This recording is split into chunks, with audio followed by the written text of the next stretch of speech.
what? The dais. The dais. Yes. Actually, you know what? I look at that chair, and that chair really doesn't look like my that. socks? Oh, the socks are fantastic. The invisible How you socks. doing? Hey, guys, bring in the other chairs.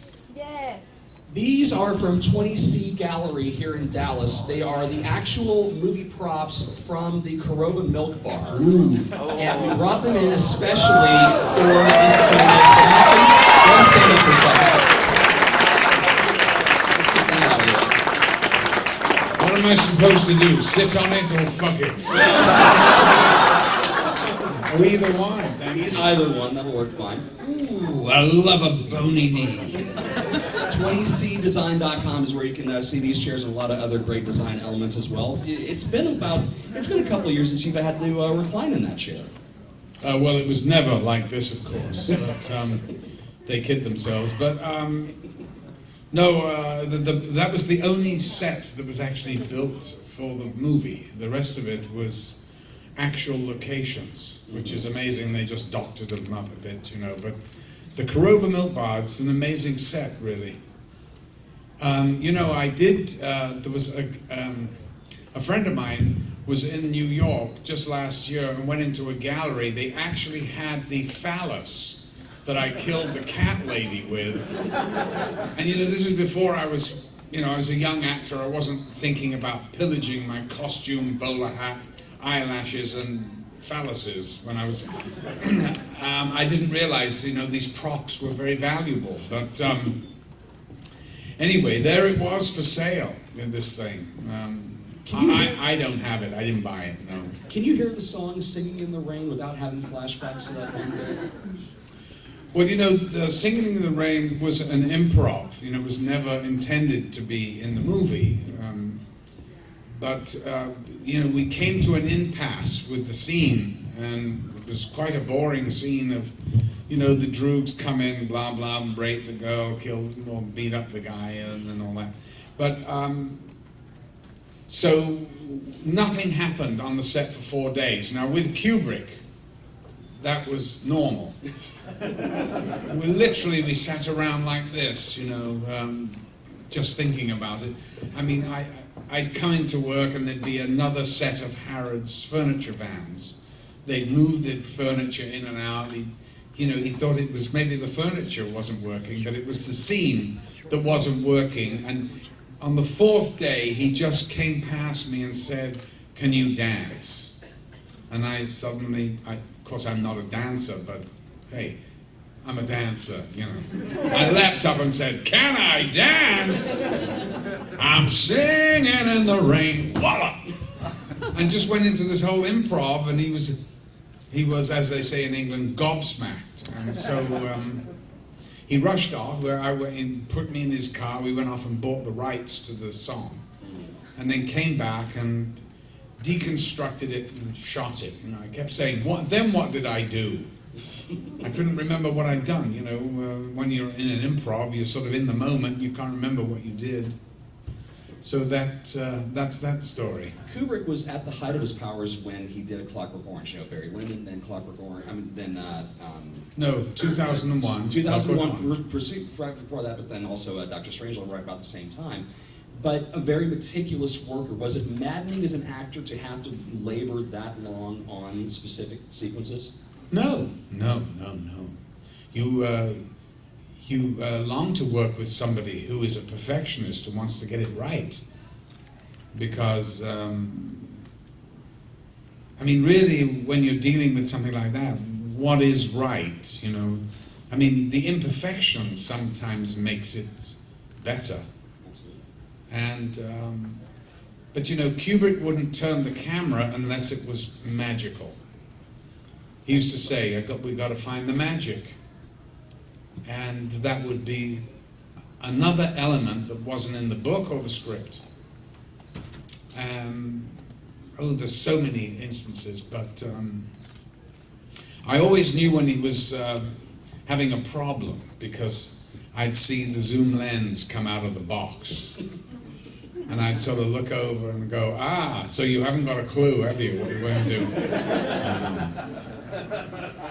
So he would try zooming and he'd try, you know, whatever. But you know, he was an extraordinary man. I mean, I loved him and I hated him, but I more loved him because you couldn't do a performance like that unless you did love the man. Certainly. You yourself have produced 4 or 5 films, obviously acted in several dozen, but never sat behind the director's chair. Is that or am I wrong on that, and IMDb has lied to me once again? No, I have never officially directed a movie. Is it no desire, or just the right project hasn't come along? I really have not the concentration to actually stay with a project for 2 years. I'd rather be, you know, churning them out on something else because, you know, I don't like to look back. I like to move on. I mean, half the stuff, honestly, I never see. Not because of I don't want to see it particularly, but because I'm onto something else. I'm always busy, you know, when they're opening it or something. But I really don't want to stop still. And I think the best parts are always the next one. Awesome. All right, let's go to the audience and get some questions up here. The Droog first, come on and up. All right, so my question, I recently saw that Alex Orange was voted the 12th greatest villain by American Film Institute. So I wanted to know, who's your favorite movie villain? Who's my favorite movie villain? Yes. Well, how many of mine can I actually talk about? Well, look, there are some great ones, of course, but anything Jimmy Cagney did in that vein is brilliant. If you want to see brilliant acting, if you want to see the genius of a brilliant professional actor on screen, watch Jimmy Cagney in anything. It's electric, it's charismatic, you can't take your eyes off him, even when he's on screen with the likes of Humphrey Bogart. Humphrey Bogart does not exist when he's on the screen with James Cagney. He's the greatest, I think, that ever lived, by a mile. Yes? Right back here. Yes, in Clockwork Orange, where they had to pry your eyes open, Yes. as stressful as that looks to us, how long did you actually have to do it, and did it help your character? What's your name, sir? Todd. Todd. Yes, sir. Hello, Todd. How are you? Actually, I've got some lid locks, that's what they're called, in my pocket. If you'd like to sit in this chair, I will demonstrate to you. I wanted your version of it. Let me tell you. Yeah. I don't know whether you've ever scratched your corneas. Yes. Have you? You have? Yes, I have. Well, then you know what it's like. Hey, how long did they have you do that? Well, they anesthetized my eye. Yeah. And I had a real doctor from Moorfields Eye Hospital. And I don't know whether you know anything about the health service in Great Britain. Never been. It's almost as good as it is in South Central LA. This is their, medical way of testing whether the anesthetic has taken. One handkerchief from the pocket, screw it up like this, and poke it in the eye. Jesus, Doc, what the it's not taken yet. Oh, really? I could have fucking told you that myself. And then, eventually, of course, he stuck the whole handkerchief in my eye. I didn't feel a thing. He said, "Oh, good, I think we can shoot now." So don't forget, I was in a straitjacket, and he's strapped in a chair. Now, these lid locks are used in delicate eye operations. And I would presume that the patient would be lying on their back. I was sitting up watching videos of Nazi concentration camps. Very exciting. So it was insane. So these things went in like this. Of course I couldn't blink. So the doctor had to put in artificial tears every 12 seconds. Otherwise, my corneas would dry up and I would be blind for life. But Yes. It's craft, man. It's craft. Yeah, well, hey. So, just before the take of this scene where I had to scream out, stop, stop, stop, whatever,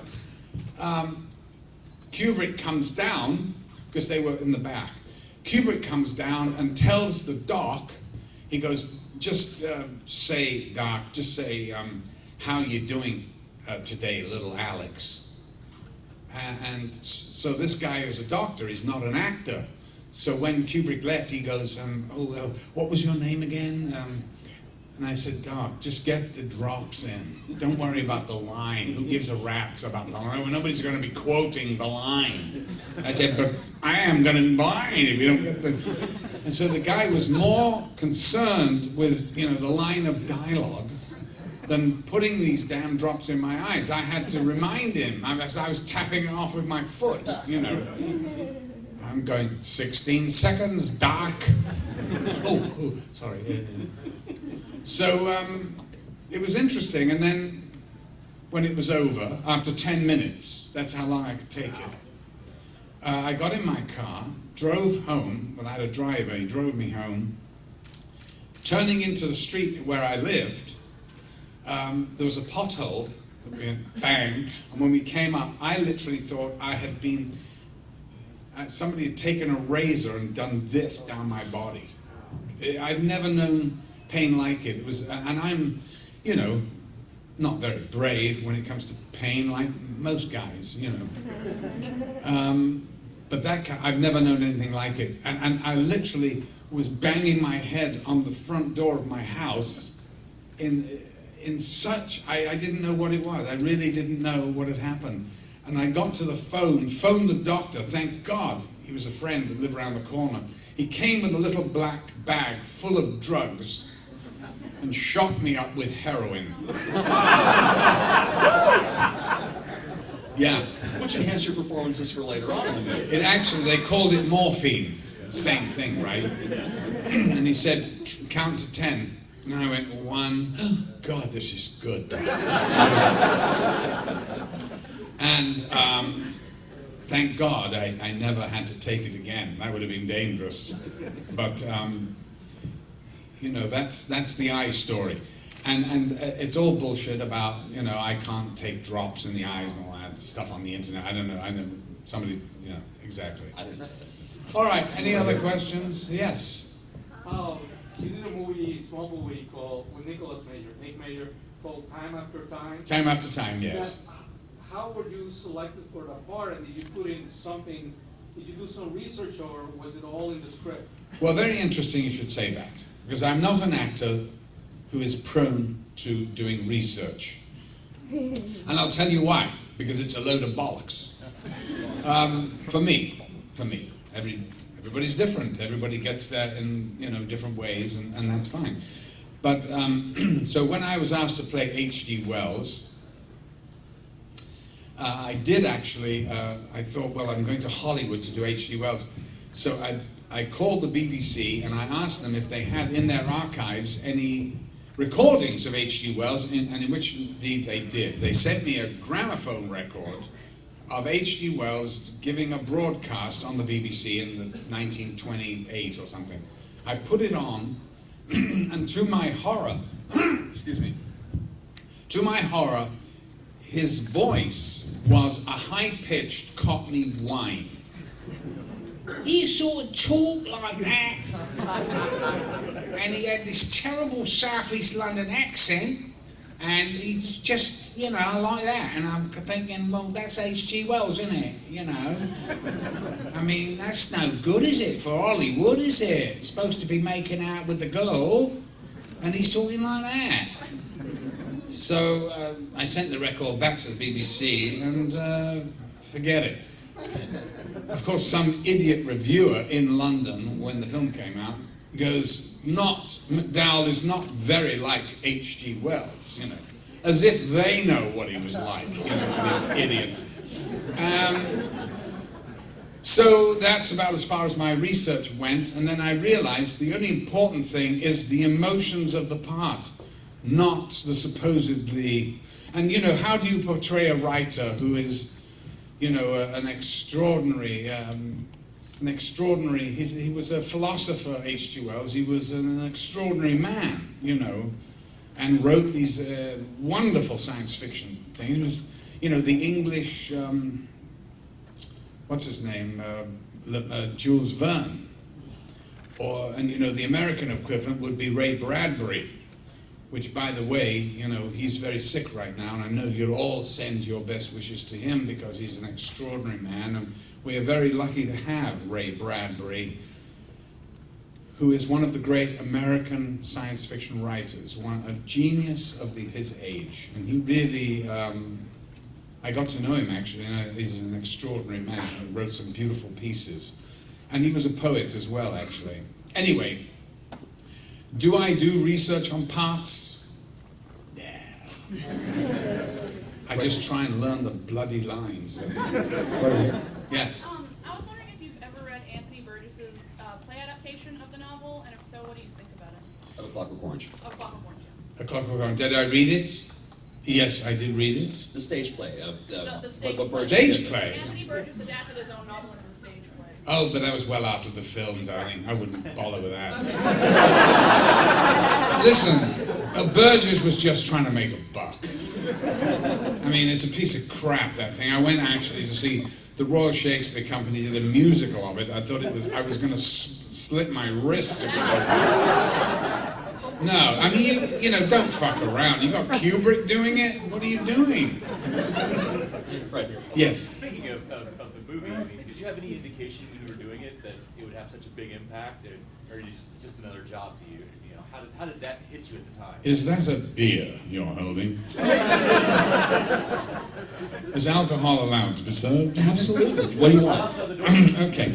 I'll get you a beer. Delighted, you look so happy. No. Did I think it was going to be the iconic movie that it became? Yes, I did. Did I think that it would be a cash cow for me until the day I died? Yes, I did. Of course not. I just thought, I'm really part of something rather magical. And God knows if anybody will ever see it. Because that's what I always think when I do something. I always think, my God, probably nobody will ever see it. But actually, there is this big gap. It's called the Midwest, where they see everything. And you go to places and the people go, hey, man, you know, I was at a car wash. This was years after I did a movie called Get Crazy, and I played this character, a rock singer over the hill called Reggie Wanker, and I was at this car wash waiting for my car, and these black kids come up and they went, hey man, Reggie Wanker, Reggie, man. I was like, what? Excuse me? Oh, yes, Reggie Wanker. Yes, thank you so much. But speaking of Get Crazy, that's not the best Get Crazy story that you have. Oh, you know the one, do you? Yes, I do. Oh, the Polish guy? Yes. Oh, I'll tell you a story. This is true. They sent me a script called Get Crazy. My agent said, they want you to do this. It's an offer. It's an American comedy. I just rented a house in Malibu on the beach. So I'm sitting on the beach reading this, and I'm going, this is American comedy? There's not one smile in this script. Not one. This is the unfunniest script I've ever read. So I get back to the phone. I call the agent. I said, this is not an American comedy, surely. The Americans are funnier than that. And he said, well, no, I mean, look, they've offered you. I said, I cannot possibly do this. I mean, if they want me to do it, it's a 3-week part. You can tell them I want the 12-week money, the full movie money, otherwise. So he goes, well, they're not going to. I said, fine. So I got the script, trash, boom, gone. Forgotten. 2 weeks later, on the same beach, there's a call for you. Go in, agent goes, remember that American comedy? No. Yes, you do. Oh, that very unfunny script I read. Yes, I do. Well, they're now going to pay you the full amount. What? I've got to do it? Yes. He said, I'd like to meet the director, please. So he came out to Malibu, and he was a very nice guy, and I was talking to him, and I said, well, all right, I will do it on one condition. And I saw him, he just reacted, you know, and he said, what is that? And I said, well, I want to do my own songs. And he said, well, can you sing? And I said, can Mick Jagger sing? And he said, oh, I get your meaning. Yes, okay. So it was so much fun for me to go into, you know, the record plant, you know, where the Beatles had recorded something, and all the Doors and God knows who else. And I think, honestly, Mick Jagger and the Stones. But so it was great fun for me to do that. So anyway, the truth is, I hadn't quite read all the script. I'd read most of it. And then I chucked it away when, you know, when they wouldn't pay the money. But now they paid it, but the script had gone. So it was in the trash. And so I arrived, literally, on the Monday, and I haven't quite read it all. And I'm in the makeup chair, and there's one of the other actors there who's looking at me going, oh man, I'm so honored to be working. I mean, yeah. No, I mean, yeah. And he goes, and I don't know how you're going to do that scene. And I went, I'm just going to do it. I mean, and I said, what scene? And he goes, well, the scene at the end. I went, yeah, well, what about it? And he goes, well, it's the scene that you have with your own dick. I went, what? Oh my God, I hadn't read that. Fuck. Really? Yes, well, I'm just going to do it, you know. So he goes off, he's called to the set, I said to the maker, have you got a script? Fucking hell! Reggie Wanker comes off stage, takes a big glug of water that's been spiked with LSD, and goes into the bathroom and has a conversation with his own member.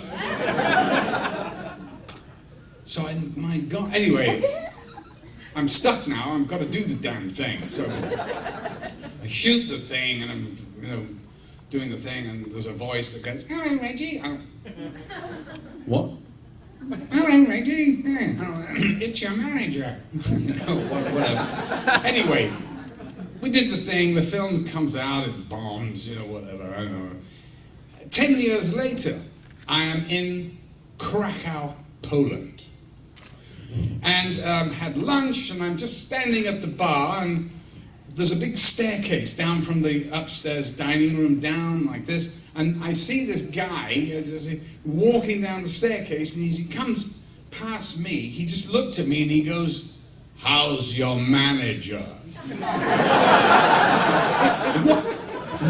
You saw? Get crazy? He went, oh yeah. So there you are, even in Krakow, Poland. Right here. What was it like working with Rob Zombie, and when you played Dr. Loomis? Yes. Did you base any of it on Donald Pleasant's portrayal, or did you just do your own thing? What do you think? Huh? You did your own thing. Well, there, you don't have to ask. Exactly. Over here. Yes. What is your manager? Would you please, I heard that. Can you stand up because I didn't see what mouth it... Oh. Ah, boxers or briefs? Well, darling, maybe later you'll find. We have time for 2 more questions. Let's get them in real quick. Hands right here. What was it like working with Patrick Stewart at the start? Oh my God, he's the most boring man on the planet. I thought we were at a horror fucking convention. I don't want to talk about that fucking series of his. Actually, I've known Patrick Stewart for 45 years. We were at Stratford-on-Avon together in the Royal Shakespeare Company. I was 20 years old, he was 22 or 24, and he was playing old men even then. But I have to say, this is true, I was doing a play in LA at the Mark Taper Forum, and the doorman called me and said, there's a guest. I said, who? I'm not expecting. He goes, it's Patrick Stewart. And I went, Patrick Stewart? What the hell's that idiot doing here? So he came up and I said, good God, darling, what are you doing here? What are you doing in Hollywood? And he said, well, I'm just doing a little thing. I said, what is it? He goes, well, they're remaking this thing. I said, what thing? He goes, this Star Trek. Oh, God, not that fucking thing. Are you serious? You'd actually come here, a fairly serious actor, to do that? I mean, I can't believe. He goes, well, you know, it'd be good for my pension. I went, yeah, I guess so. And I thought, listen, I don't, you know, Shatner and, you know, Leonard, they're so great in that thing. I doubt whether it's going to go, is it? He goes, oh, I probably not, I have no idea, probably not. Anyway, the rest is history, of course. That's why I am not running a studio, okay? That's why I'm a lowly paid actor. Yes, Mom? What is your most memorable favorite fan experience? My what? Your most memorable favorite fan experience? Your experience with a fan. Just A fan? Yeah. Oh. Interesting, funny, Well, tragic. Oh, tragedy. I don't really think I can talk about some of them. Because, you know, I was a movie star when I was in my early 20s, and it was before AIDS. And,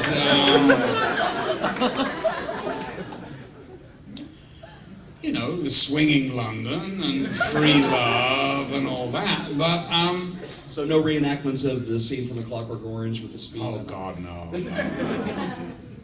No, I was talking about the twins. actually, I'll tell you what, a very nice thing that happened when I did Clockwork and I came to New York to not for the opening, it had been open a week, and I came to New York and my agent took me to some very fancy restaurant, and I was sitting in the restaurant talking to him, and a fan in the restaurant sent over a glass of milk. And I thought that was real class. And I thought that's something that the English would never do. So good on you, America. Good on you. The great Malcolm McDowell, ladies and gentlemen.